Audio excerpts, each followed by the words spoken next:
Ah, cinema. An art form and one of the world's most popular forms of entertainment.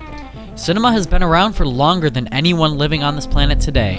From the masterpieces to the comedies to whatever the hell they bank on today. I'm the only one who knows that.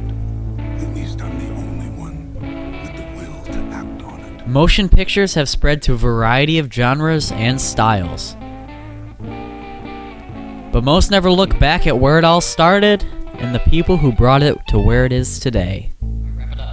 One of the most prominent figures is none other than Sir Charlie Chaplin, along with his most famous character, the Tramp.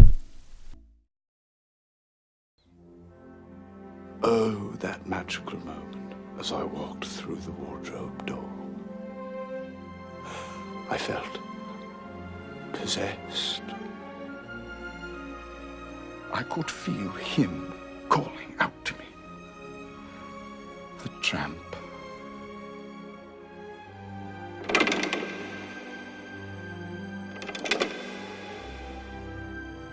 Bullshit, and you know it. But the truth was so boring, George.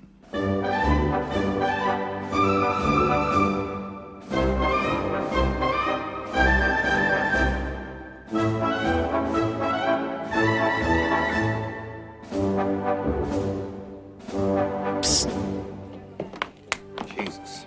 You told him to get changed, remember? What's he putting on, a suit of armor?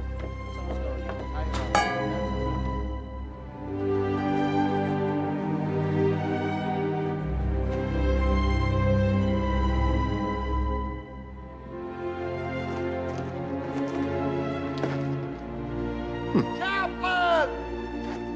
Chaplin! Get your ass onto the stage right now!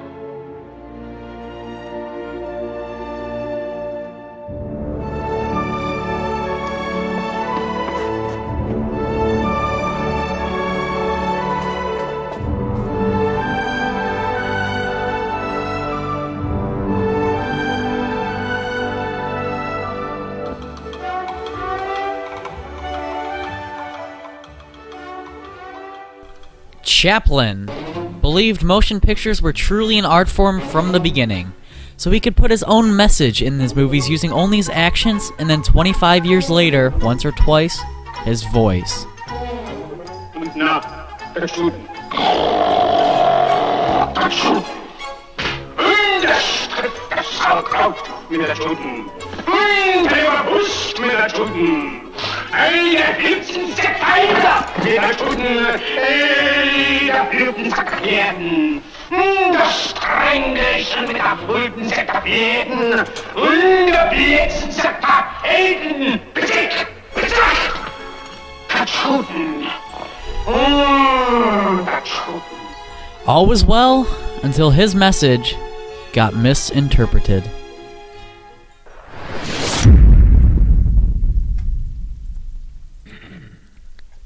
Now, there are many things Charlie Chaplin is known for. The most obvious are, of course, his silent comedy movies. Well, that's alright, lady.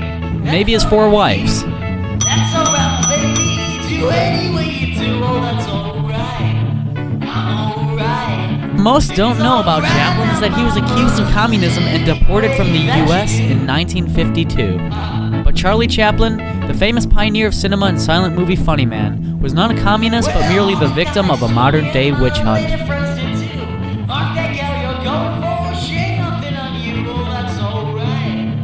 And it all started with a crazed ex-lover.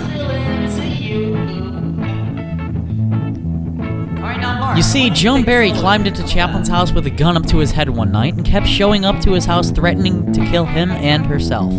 Although this is pretty much the standard for modern relationships, it was definitely important back then.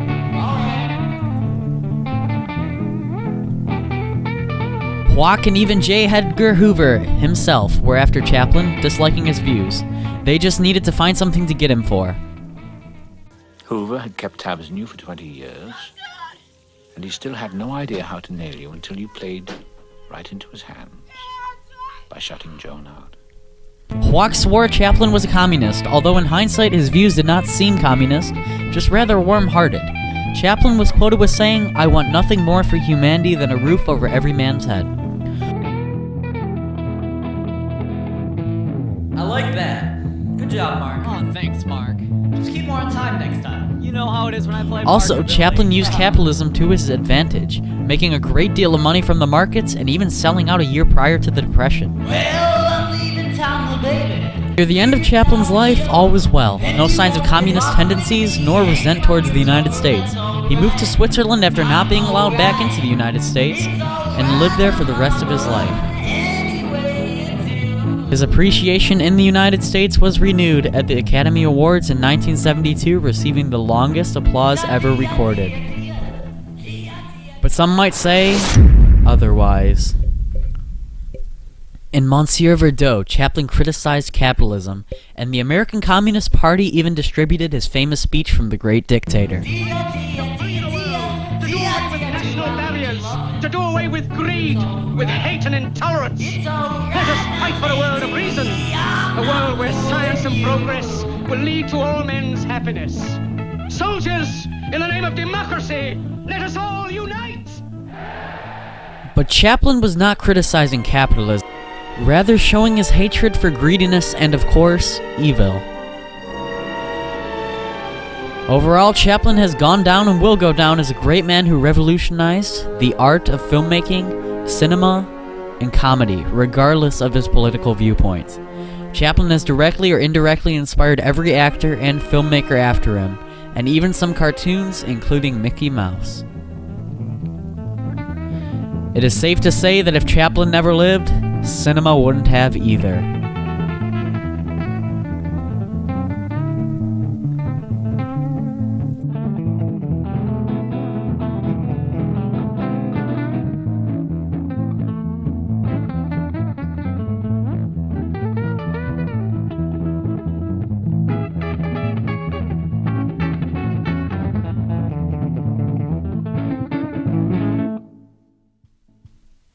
Good job, Mark. Thanks. Good job to you too, Mark. Aw, thanks. Hey, what about me?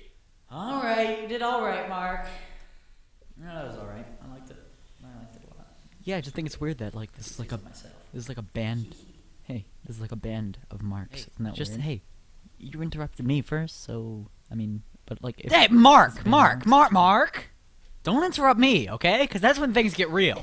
All right, Mark. I'm not gonna tell you one more time. I'll tell you that much. I'm not gonna tell you one more time, okay? All right, Mark. All right, Mark. You think I'm gonna tolerate this, huh, Mark?